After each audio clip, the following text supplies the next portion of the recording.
Hey everyone, today we're diving into something we've all struggled with, procrastination, and how it secretly affects your studies and your life.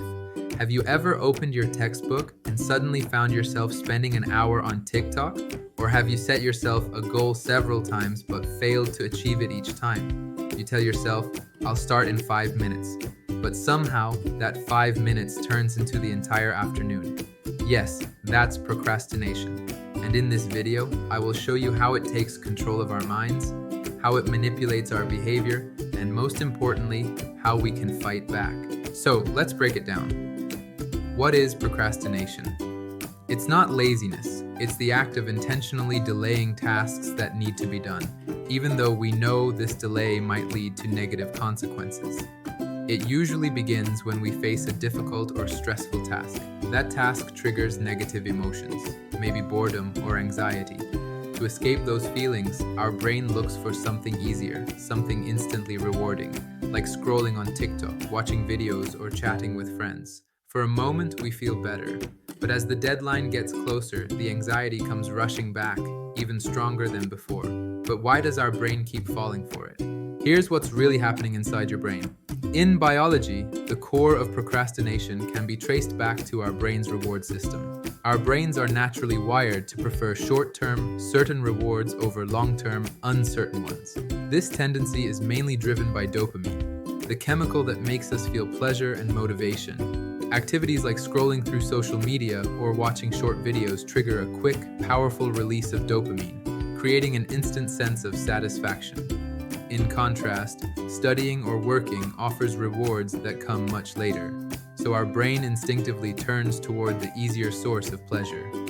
A 2014 brain imaging study published in the National Library of Medicine database revealed this mechanism clearly.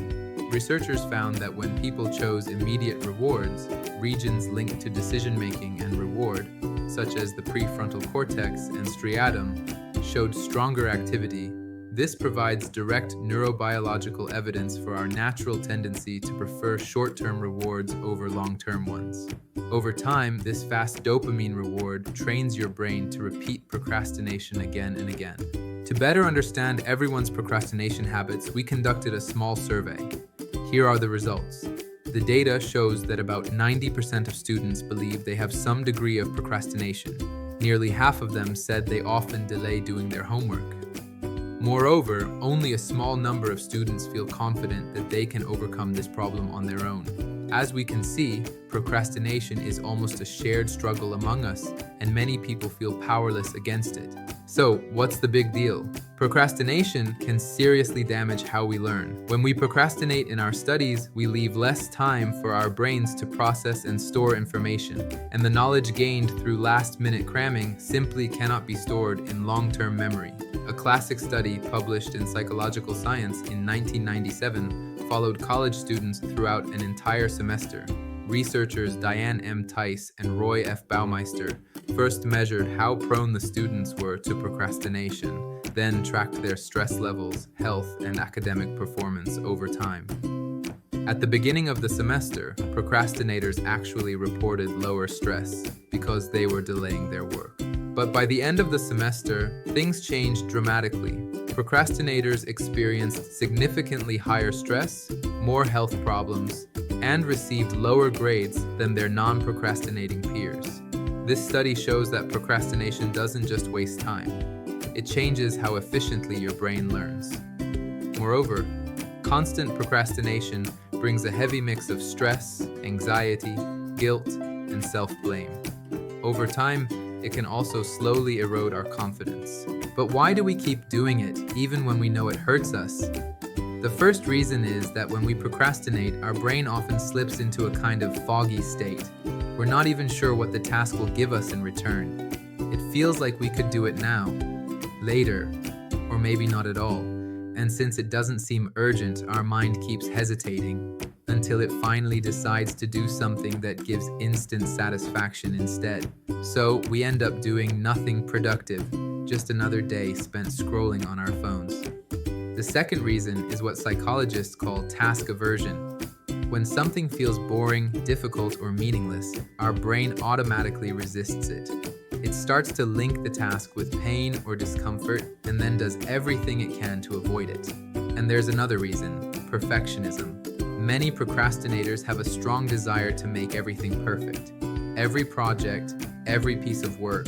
But this mindset also brings a deep fear of failure and imperfection. It makes us overthink our abilities and worry about not meeting expectations. As a result, we hesitate, overanalyze, and delay until the very last moment. All these reasons create a loop of stress and guilt that makes procrastination even worse. But don't be too anxious if you haven't managed to overcome procrastination yet. In fact, it can be greatly improved with the right methods. If you often struggle with procrastination, here are a few strategies that might help. The first one is called the 5-minute rule. When you don't feel like studying, force yourself to sit at your desk and do something for just 5 minutes. You'll often find that once you start, it's much easier to keep going. This is because the act of starting signals to your brain that it's time to focus. So, when you feel like procrastinating, just take the first step. It's usually not as hard as you think. The second method is to break big tasks into smaller ones. When a task feels too large, your brain perceives it as stressful and scary. But if you divide it into smaller steps, each one feels more manageable, you'll feel less pressure and be less likely to put it off. The third method is to change your environment and reduce distractions. If your phone is beside you and keeps lighting up with notifications, you might plan to just check it once, but end up scrolling for an hour. Creating a focused study or work environment can significantly improve your concentration. The fourth method is to use tools like the Pomodoro technique, 25 minutes of focused work followed by a 5-minute break.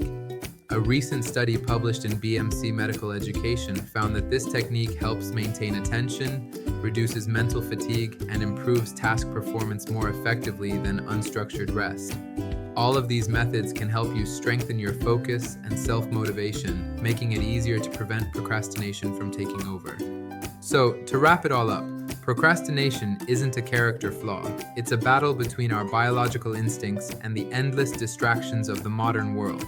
And with the right scientific tools and strategies, we can absolutely train that pleasure-seeking primitive brain of ours. Overcoming procrastination isn't about one giant leap. It's about starting your next 25-minute focus session. So don't overthink it. Just take that first step right now.